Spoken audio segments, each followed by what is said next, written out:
back there every night, every night. I go back there every night. I know it isn't real, but the terror is real.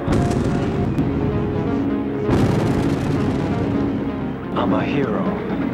God help me.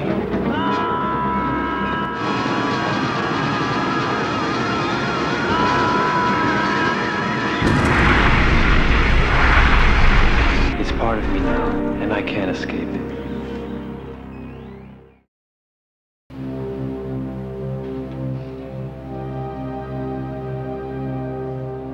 The main fanzine that talked about this kind of film was Deep Red, which was Chaz Ballin's fanzine after he left Fangoria magazine. I first heard of Combat Shock the way I think a lot of people my age probably did, that being through Chaz Ballin's Deep Red magazine. Combat Shock got sent to me via Chaz Ballin, who was integral in cluing anybody who was anybody into what the fuck was going on. And I remember very vividly, it was the Day of the Dead issue with this great Dr. Logan cover. And Day of the Dead might have been the cover story, but Combat Shock was definitely the star article. So I watched the film, I was like, Jesus Christ, I mean, this is what it is. I mean, it's a low-budget film, yes, but it's way more to the heart of something very deep in American society. It's hard to explain. I need help. We can't make it out here. I've been out of work for 4 months. We have no food, no anything. We're being thrown into the street. I'd never heard of the film before, I'd never heard of the filmmaker before, but the photos were so stark and Chaz's text was just so invigorating.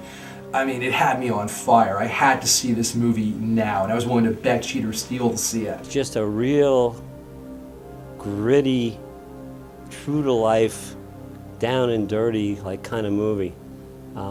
Somebody said to me, this movie almost like stinks. Not in a bad, like the movie doesn't stink like it's a bad movie. It was just so vile that it smelled. You know, there's the Woody Allen line, I think it's from Annie Hall, where he goes, the world is divided by the miserable and the horrible. And I think that kind of sums up Combat Shock. It's a movie where shooting his wife and baby, and it's the happiest part of the movie. And finally, the way I saw the film was I wrote to Chaz Ballin directly and got a tape from him. And I remember the day the tape arrived in the mail, it was such a big deal. Like, I called up a whole bunch of my friends and it was like, Combat Shock is here! And everyone came over and it was Combat Shock night. And, we were destroyed. It killed every single one of us. This is Taxi Driver stripped away of Manhattan and Travis Bickle. I mean, Frankie compared to Travis. Come on, I mean, Travis is an upscale guy. I mean, he's dating, he's driving a cab in Manhattan. He's doing well, but Frankie, I mean, he's going to the unemployment lines. The unemployment lines and stuff.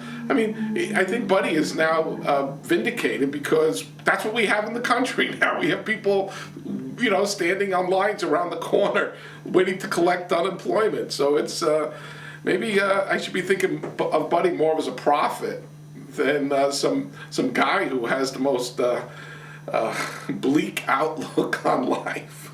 He's really the basic lowest common denominator of war-shocked veterans. And that's, this film went so much deeper into that particular category than Taxi Driver ever could.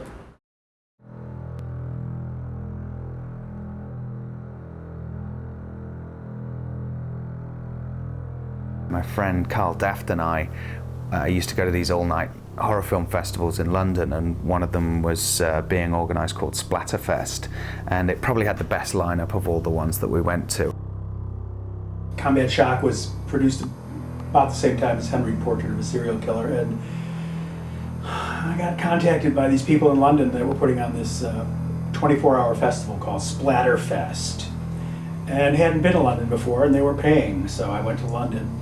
And one of the pictures, it was 24 hours of horror pictures, and Buddy's picture was playing. Henry Portrait of a Serial Killer, Bride of Reanimator, Document of the Dead. Many years ago, Buddy and I and John McNaughton, having done Henry, Portrait of a Serial Killer, were invited to go to London for some kind of a horror film festival. I was bringing Document of the Dead.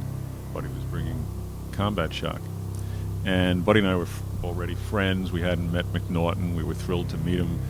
We went over, and the fellow that organized the festival was a very young guy who couldn't believe that everyone actually came. It was basically a kick-ass bill of movies. Splatterfest was mostly all gore horror pictures, and it was pretty much out of the mainstream of it could be called a mainstream for that genre of picture that was being shown. It was mostly horror. It was a more serious picture, and it stood out.